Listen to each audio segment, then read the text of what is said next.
இன்னைக்கு நாங்க சொன்னா என்ன சொல்லுவோம்? இந்த உலமாக்கள் இப்படித்தான் ஃபண்டமெண்டலிஸ்ட். இவங்க மார்க்கத்தை பத்தி மட்டும்தான் பேசுவாங்க.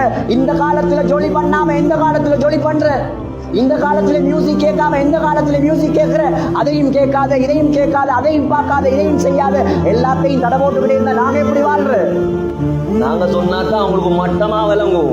சினிமால ஆஸ்கார் விருது எடுத்த ஒரு லேடியே சொல்றா, சினிமா இஸ் ஏரியா ஆஃப் வெல்கரிட்டி. நான் சொல்ற வார்த்தை அல்ல இது. சினிமால ஆஸ்கார் எடுத்த பொம்பளை, ஆஸ்கார் விருது எடுத்த பொம்பளை சொல்றா, சினிமா இருக்குது உலகத்துல ஆக கேவலங்கட்ட கேடுகட்ட ஒரு ஏரியா தான் சினிமா. அவன் பொழுதுபோக்குக்கு செய்யறார், அவன் உழைக்கிறதுக்கு செய்யறான், கோடி கோடியா சல்லி உழைக்கிறதுக்கு செய்யறான், அவன் மக்களை ஏமாத்துறான், அதிலேயே போடுறான்.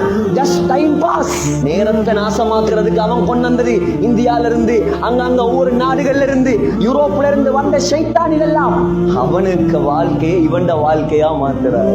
திடீர்னு தாடி மோத்துல கேட்டா தலைவர் தாடி வச்சிருக்காரு. அவர் அடுத்த படத்தில் எடுத்தா இவரும் எடுத்துருவார். எங்கட தலைவர் யார்? எங்கட தலைவர் யார்? இந்த வாலிப சமுதாயம் யார பின்பற்றணும், யாருக்கு பின்னால போகணும்? இஸ்லாத்தில் எதை விட்டார்கள் ஸல்லல்லாஹு அலைஹி வஸல்லம்? நடப்பதற்கு சொல்லி தரவில்லையா? உனக்கு துப்புவதற்கு சொல்லி தரவில்லையா? பார்ப்பதற்கு சொல்லி தரவில்லையா? சிரிப்பதற்கு சொல்லி தரவில்லையா? முடிவெட்ட சொல்லி தரவில்லையா? சினிமாக்காரனையும் கிரிக்கெட்டர்ஸையும் பார்த்தா நாங்க முடிவெட்டணும், நாங்க முடிவளப்போணும்.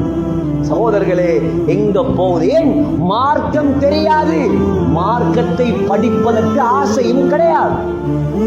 முதலாவது பள்ளிவாசலுக்கு, முதலாவது குர்ஆனை படிச்சு கொடுங்க, முதலாவது அல்லாஹ்வோட பயத்தை கொடுங்க, அல்லாஹ்வோட தொடர்பாக்குங்க.